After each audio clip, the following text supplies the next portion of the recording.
This week on Stakelbeck on Terror, first we took you to Samaria. Now we're in Judea, the other half of Israel's biblical heartland.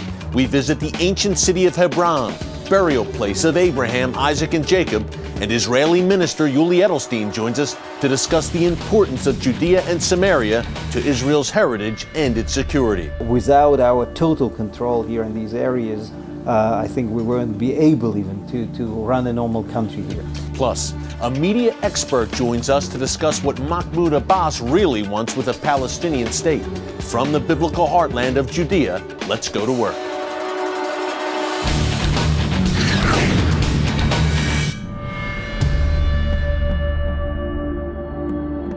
And welcome to Stakelbeck on Terror.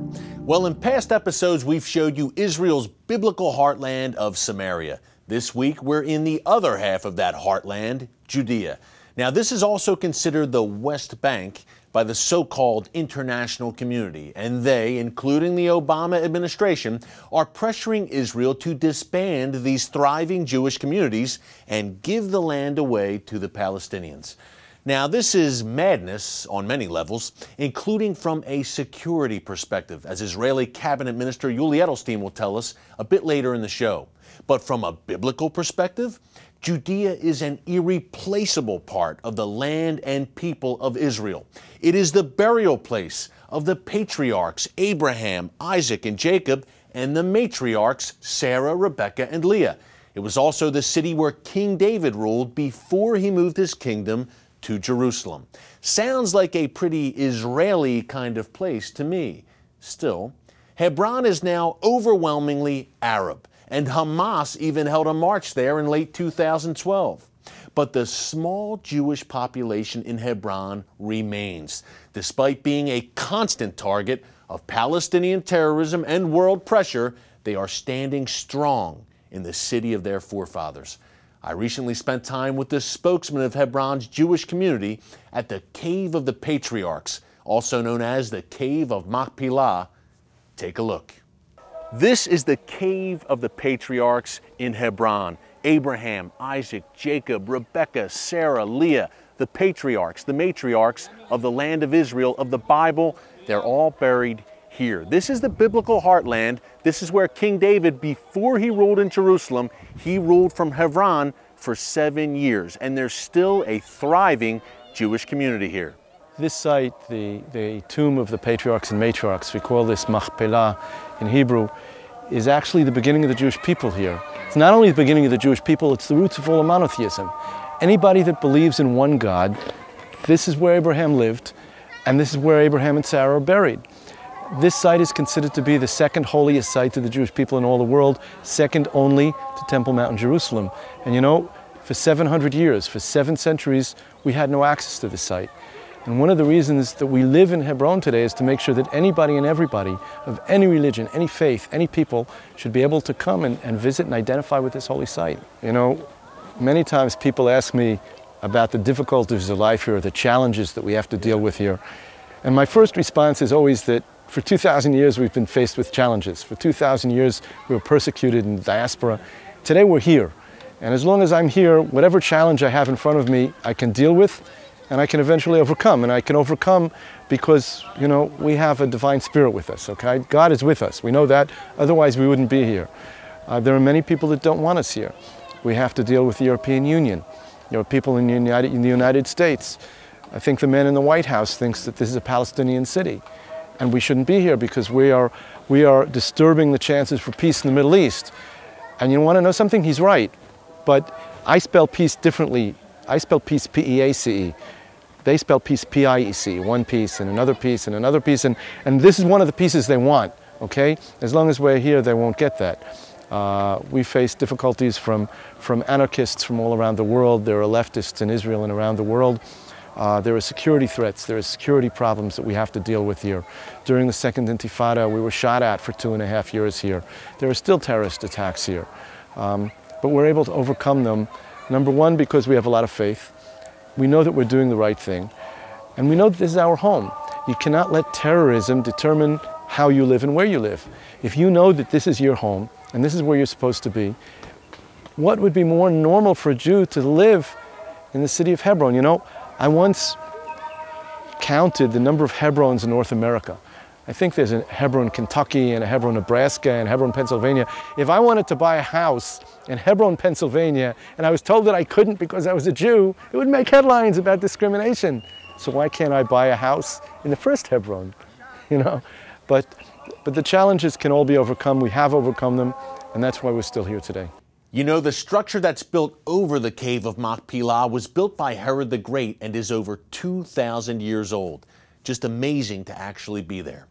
Well, the community of Gush Etzion is also in Judea. It lies north of Hebron, closer to Jerusalem, and it's a peaceful, beautiful place. I had a chance to visit there with Israel's Minister of Public Diplomacy, Yuli Edelstein, to discuss Judea and Samaria and what these regions mean to him and to Israel. Take a look. Well, Minister Yuli Edelstein, welcome to Stakelbeck on Terror. Thank you. Let's talk about Gush Etzion and where you live and the communities in Judea and Samaria. To an American audience, they hear the term West Bank and they hear about these Israeli settlers, these wild-eyed Israeli settlers. Minister, tell us a little bit about Judea and Samaria and why they're so important to the Jewish people and why you need to be here. Well, I guess traveling here for the last several hours, you've met already all these wild guys with long Very guns. dangerous. Very dangerous, shooting Arabs every morning and eating them for breakfast. But on a more serious note, I think that when they ask me what is so special about this area, Gush Etzion, I have difficulty answering because the obvious answer is people. They're wonderful communities, wonderful Jewish communities, very mixed, religious, secular, newcomers, veteran Israelis, those who were, I mean, not them, their parents were expelled from here in the 48 and even some of them massacred, and those who met that wonderful area like myself for the first time after landing in Israel 25 years ago. And on the other hand, it's only a partial answer because history here is something incredible. I mean, I walk out from this house where we sit right now, and I basically go in the steps of Abraham, Isaac, and Jacob. Literally, I mean, we don't have to. It's all here. Absolutely, we don't have to write history. We can live it here. The Bible happened here. The Bible really happened here, and the names of places are related to all kinds of stories. 200 yards away from here is the place probably where Boaz met Ruth, one of the fields near Bethlehem. So it's incredible cradle of the Jewish history and probably of the human history. And the Jewish people have been here thousands of years. Well, the things we are talking about right now is already 3,000 years back. And the third component I would add, which is irrelevant probably without the previous one, is that when you stand here, you basically control the whole country. The strategic aspect to it. Talk about that a bit, Minister, if you can, from a national security perspective. For those who have just heard our conversation about what happened in the south, can just imagine that if, God forbid, Palestinian terrorists, Hamas terrorists would be standing here, they would be basically in total control. And they won't need long-range missiles. They could reach basically to every town and city in this area with all kinds of hand grenades, basically. And I think that for us, the strategic aspect of Gush Etzion is very important. In the words of the first Israeli leader, David Ben-Gurion, after the proclamation of independence of Israel, he said that the Battle of Gush Etzion, there was a very heavy battle here back in 48. He said that battle and the defenders of Gush Etzion enabled us to proclaim Israeli independence. And I know that strategically many things changed in modern war, but on the other hand, without our total control here in these areas, I think we wouldn't be able even to run a normal country here. I think the key thing too, Minister, is for people to actually come out here and come to communities like Gush Etzion, spend some time here and see what it's all about. I think people in the West will be pleasantly surprised because they get one version in the media, unfortunately. You got to come here, you got to get on the ground. Well, you're a fighter from going way back, Minister, so it's not surprising that you'd come to Gush Etzion, you'd lay down roots here. You're a fighter from your days as a refusenik in the Soviet Union, and we've spoken to you about your past before. For maybe people who missed the first time we interviewed you, talk a bit about what brought you to Israel and why it means so much for you to be here.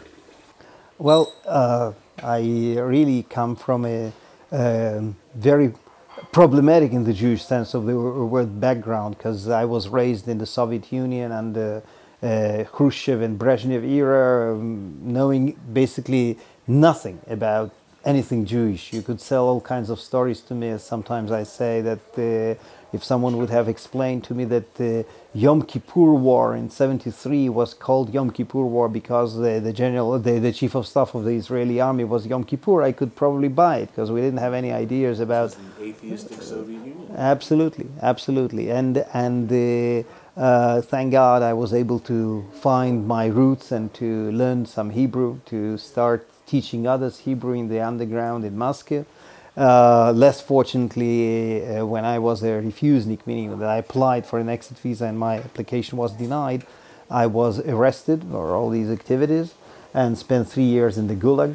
And I was released already under the Gorbachev era, the so-called perestroika, one of the last actually prisoners of conscience released, and moved to Israel in 1987.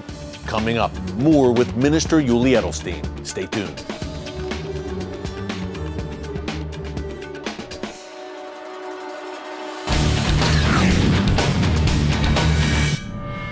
Today we're on a field trip to discover what inflation is doing to our paper money. In this hand is a $20 bill, and in this hand is a $20 US gold coin. They used to have the same buying power, but how much can they buy today? In this first basket is what my $20 bill buys: milk, bread, peanut butter, and jelly. And here's what one $20 gold coin will buy: 6 baskets full, worth nearly $2,000, almost 100 times more food, simply by owning gold dollars instead of paper dollars. History shows that the gold coins have been the best way to beat the rising cost of living. So class, the moral is that unless you want to live on peanut butter and jelly sandwiches in the future, you should turn some paper dollars into gold coins now. How and why is explained in a new book, The Great Debasement. Call the number below for a totally free copy. And that's the simple truth. Help! If an emergency happened right now, you can have help at the push of a button with Medical Alert. Remember when I took that fall, Mary? Oh, yes, that was terrible. Yes, it was. Help! And I thought, what if you hadn't been there? I ordered my Medical Alert the next day. I can't describe how safe I feel now with my Medical Alert. You didn't know I was wearing it, did you? Medical Alert is easy to install, waterproof, and covers you inside your home and out. It helps me feel safe from fires, break-ins. And of course, a Medical Alert. And if you don't have a home phone, don't worry. They have that covered. There's always help at the push of a button. Don't wait till you need it. Get Medical Alert for less than $1 a day. There are no long-term contracts. Order now and get your second button free. Call for your free brochure.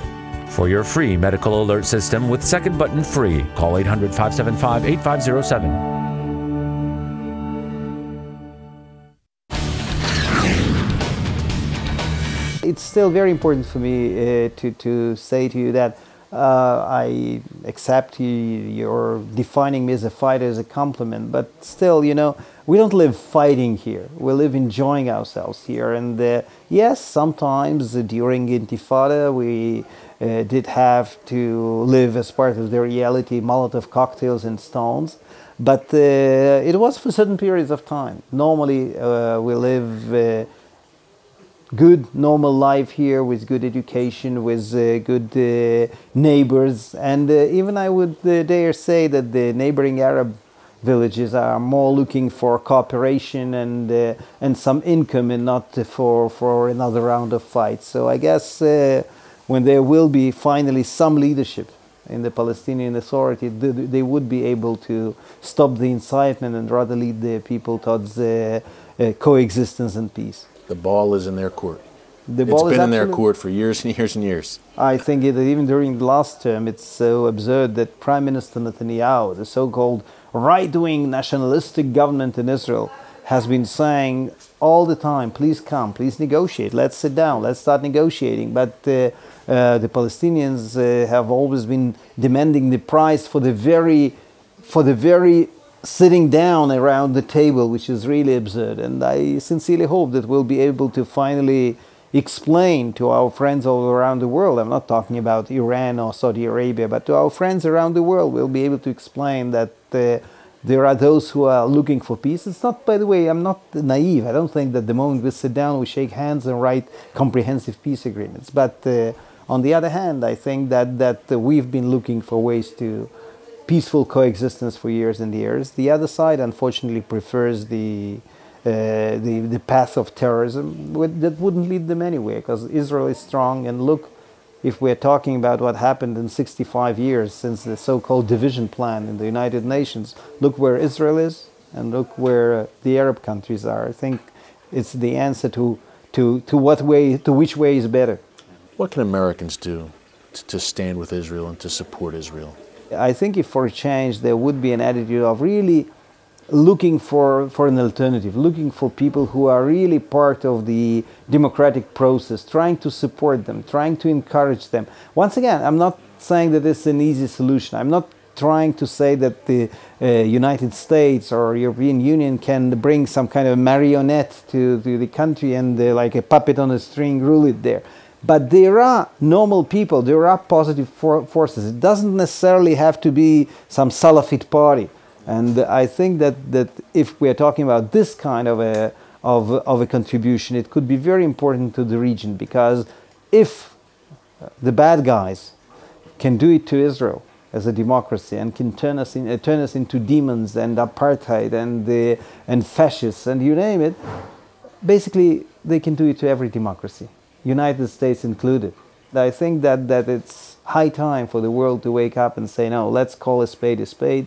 Let's once again say that there are good things and bad things in this world, and we should be on the side of good things. Yeah, and you know, I think, Minister, it's very black and white what's going on here. And Israel is on the side of good, and Israel is the first line of defense for Western civilization, in my view. That's my view. Yeah, Minister Edelstein, thank you so much. Pleasure. Thanks for being here. Up next, what do Mahmoud Abbas and the Palestinian Authority really think of Israel? You're going to want to see this. Don't move.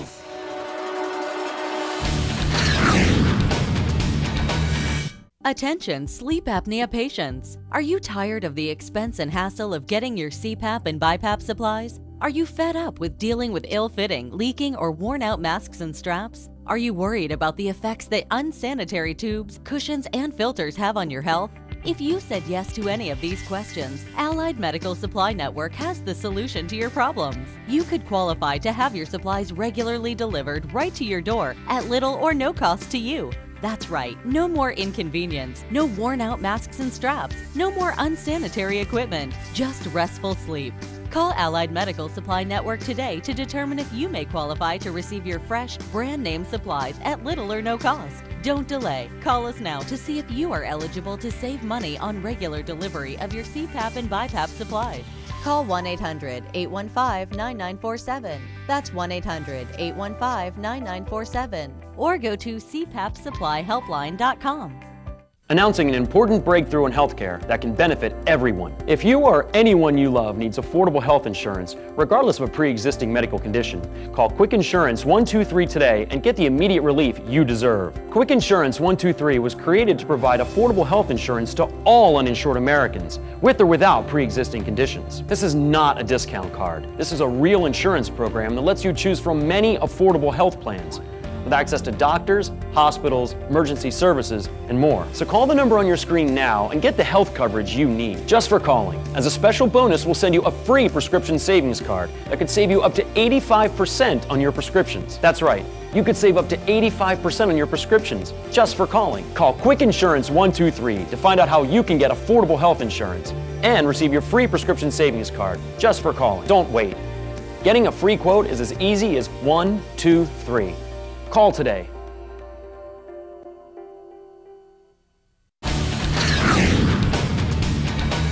And welcome back.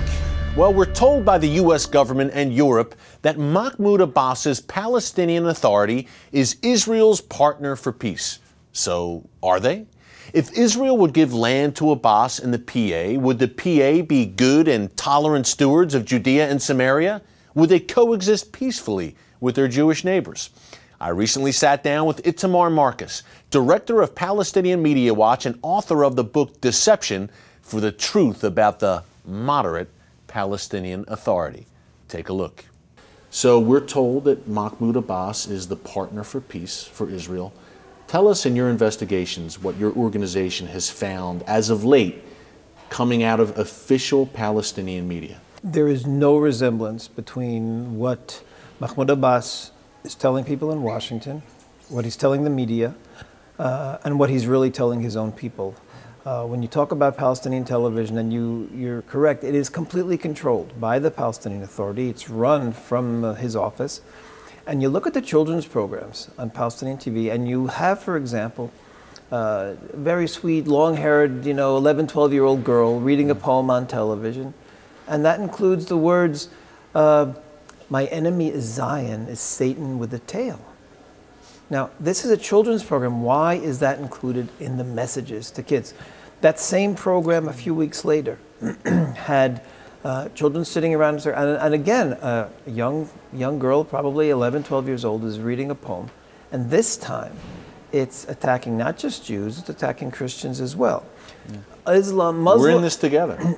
In their eyes, we are a common That's foe, right. Christians and Jews, and people need to recognize that. And what's the message in this poem that this girl is reciting by heart? Is that the Muslims are greater than Jews and Christians. The Christians and the Jews are inferior, despised. This is a young children's program on official Palestinian television, and they're teaching them Islamist ideology, Islamic supremacy. It ends with Muslims of the world awaken. Now, you wrote a book called Deception, which is a must-read that everyone needs to pick up. Amazon.com, wherever books are sold, pick it up.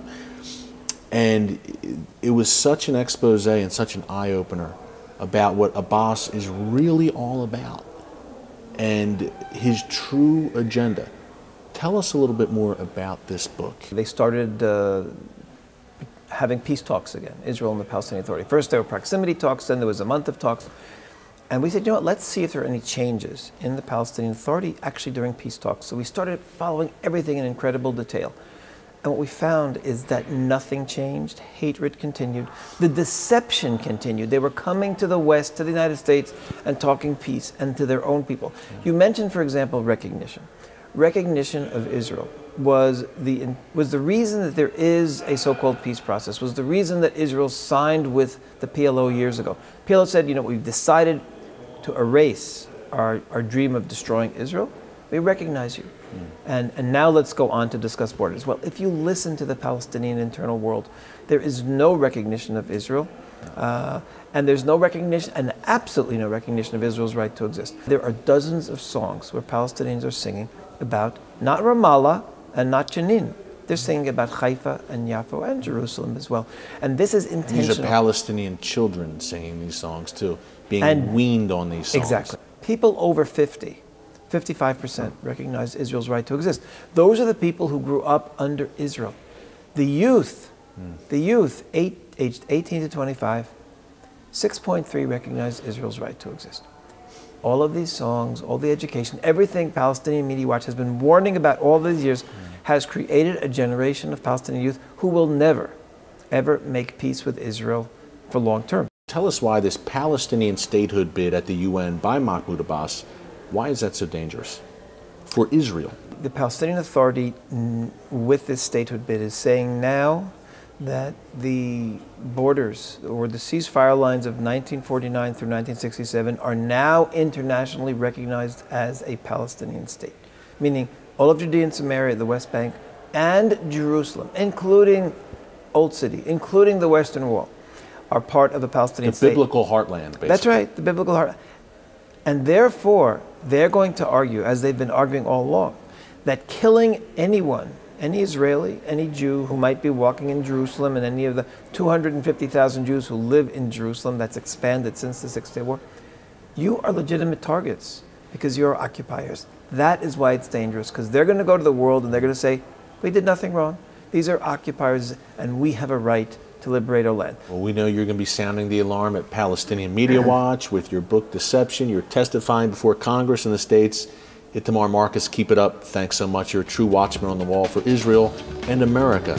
Up next, more from the ancient city of Hebron. Stay tuned. An important message for those who have currently applied or are thinking about applying for a reverse mortgage. You've probably seen commercials with famous actors talking about reverse mortgages, telling you how you can eliminate your monthly mortgage payment, still own your home, and live the life of your dreams.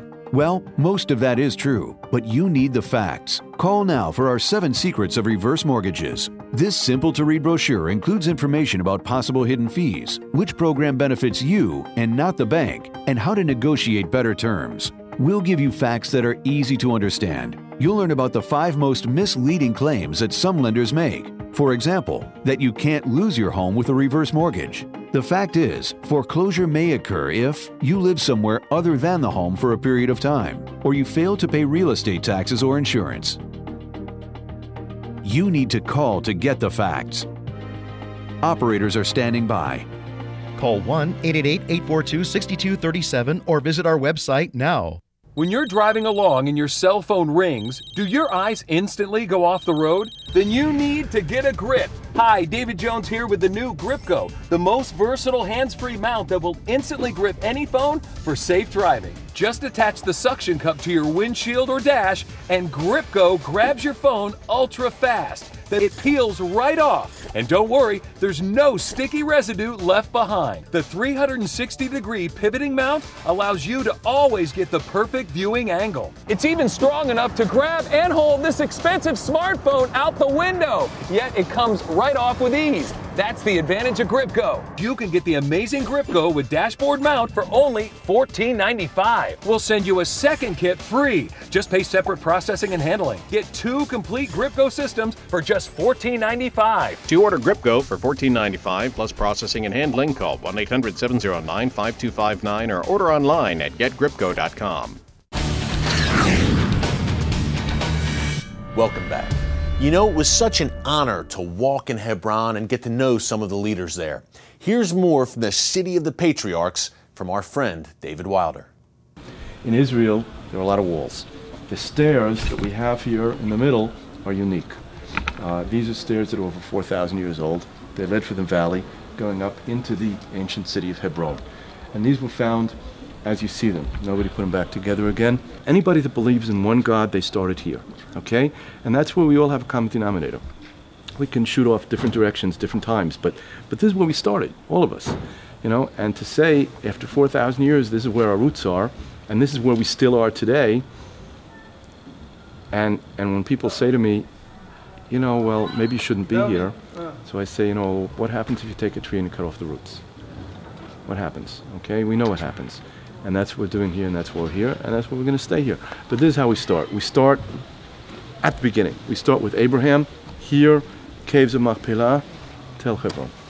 They are some brave and godly people. Well, that's it for this week's edition of the Stakelbeck on Terror show from Judea. Until next week, take care, and God bless.